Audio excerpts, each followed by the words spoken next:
June 1944, northern France. A German panzer commander spots something through his vision slit. An infantryman, standing in the open, holding what looks like a plumber's pipe strapped to a wooden stock. The commander laughs. 3 seconds later, his tank stops moving. The turret won't turn, the gun won't elevate. 27 tons of steel. Useless. And the weapon that did it? It cost less than a bicycle. His name doesn't matter as much as what he carried. The weapon was called the PIAT Projector, Infantry, Anti-Tank, spring of 1944. The hedgerows of Normandy, the streets of Arnhem, the forests of Belgium. British and Commonwealth infantry were facing the most heavily armored force ever assembled. And they were given a weapon their own officers called a joke. By 1944, German armor doctrine had been perfected through 5 years of war. Panzer Chetry S, Panthers, Tigers, these weren't just machines. They were mobile fortresses. Frontal armor thick enough to shrug off most anti-tank guns, wide tracks that cross-terrain infantry couldn't, and 75mm guns that could kill from a kilometer away. For the average foot soldier, encountering a tank was a death sentence. You couldn't outrun it, you couldn't hide from it, you couldn't fight it. Standard rifles were useless. Grenades required you to get close enough to die. The doctrine was simple. If you see a tank, call for support, and pray it arrives in time. But support wasn't always available, and prayer doesn't stop steel. The PIAT looked like it was built in a shed, because in some ways it was. A steel tube, a massive spring, a wooden shoulder rest, a crude trigger mechanism. No sleek lines, no precision engineering. It weighed 32 pounds. It was front-heavy, awkward, ungainly. To fire it, you had to cock the spring by lying on your back and pushing the barrel down with both feet. It required 70 pounds of force. If you weren't strong enough, you couldn't use it. When soldiers first saw it in training, they laughed. Officers called it primitive. American G.I.s who saw British troops carrying them shook their heads in disbelief. Even the men who had to carry it into combat hated it. One soldier wrote home, "They gave us a drain pipe with a spring and told us to kill tanks." Another called it the most unmilitary-looking object in the entire war. But the PIAT wasn't designed to destroy tanks. It was designed to stop them. The designers understood something crucial. You don't need to penetrate a tank's armor to defeat it. You just need to make it unable to fight. The PIAT fired a hollow charge bomb. When it hit, a focused jet of molten metal punched through armor at over 6,000 meters per second. Not with explosive force, with heat and pressure. The bomb weighed 2.5 pounds. The warhead could penetrate 4 inches of steel. But more importantly, it could destroy external components. Track links, drive wheels, vision blocks, gun mantlets. A tank with a jammed turret can't aim. A tank with broken tracks can't move. A tank with shattered optics can't see, and a tank that can't fight is just a coffin waiting to burn. Normandy, June 1944. British airborne troops dropped behind enemy lines hours before the beach landings. Their mission, hold key bridges. Delayed German reinforcements. They had no artillery, no tank support, no heavy weapons, just rifles, mortars, and PIATs.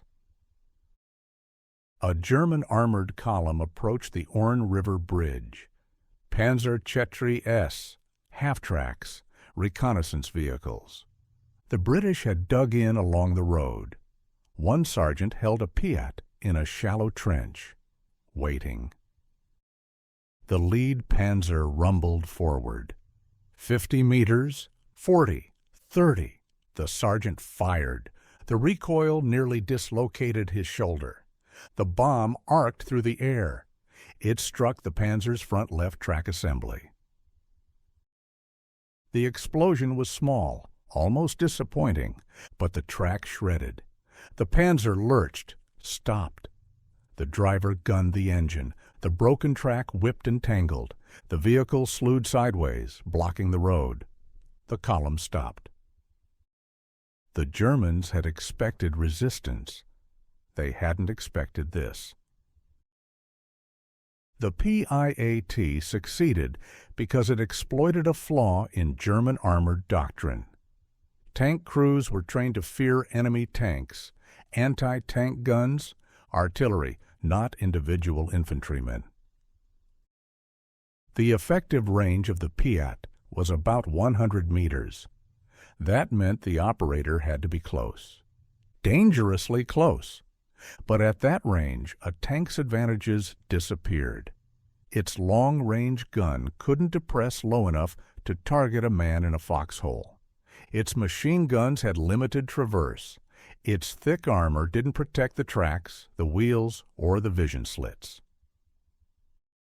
And the PIAT made almost no sound when fired, just a metallic thunk, a spring releasing, no muzzle flash, no smoke trail. German crews often couldn't tell where the shot came from. Psychologically, it was devastating. Tank commanders were used to dominance, to controlling the battlefield. Suddenly, they were vulnerable. A man hiding in a ditch could cripple their vehicle before they even saw him. It forced them to slow down, button up, move cautiously, and a cautious tank is a slower tank. A slower tank is easier to ambush. The PIAT didn't look like a weapon of war. It looked improvised, desperate. In an era of precision optics and machine tolerances, the PIAT seemed crude. The Americans had the bazooka, sleek, reliable, lightweight. The Germans had the Panzerfaust, simple, effective, disposable. The PIAT had a spring that could break your collarbone if you held it wrong. But weapons aren't judged by appearance. They're judged by results. At the Battle of Arnhem, British paratroopers used PIATs to hold off German armor for 9 days. In the bocage country of Normandy, infantry teams disabled Panthers that outweighed them 40-1. In Belgium, a single PIAT gunner stopped 3 tanks on a narrow village road. The Germans learned to respect it. After-action reports from panzer units began mentioning infantry anti-tank weapons of unusual effectiveness. Tank commanders started changing their tactics. They avoided narrow roads, stayed farther from hedgerows, increased infantry escorts, all because of a weapon that looked like scrap metal. By late 1944, the PIAT had changed the calculus of armored warfare. German tanks could no longer operate freely in close terrain. Every hedgerow could hide a gunner. Every ruined building could conceal a firing position. It didn't win battles alone, but it made infantry dangerous again. It gave foot soldiers a way to fight back. The British Army produced about 115,000 PIATs during the war. They were used in every theater where Commonwealth forces fought: North Africa, Italy, Northwest Europe, Burma. Soldiers still hated carrying them, but they hated facing tanks without them even more. The story of the PIAT isn't about a wonder weapon. It's about asymmetry. Wars aren't won by the side with the best equipment. They're won by the side that finds ways to neutralize the enemy's advantages. The PIAT worked because it attacked a tank's weaknesses, not its strengths. It didn't try to out-armor the armor. It made armor irrelevant. And that lesson applies beyond tanks. In warfare, the most dangerous weapon isn't always the most advanced. It's the one the enemy doesn't know how to counter, the one that exploits assumptions, the one that changes the rules.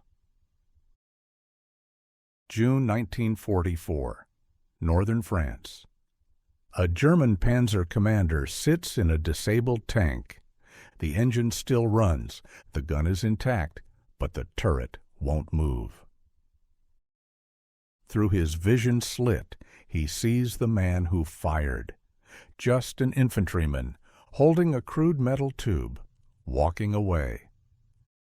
The commander had been trained to fear anti-tank guns, artillery, enemy armor.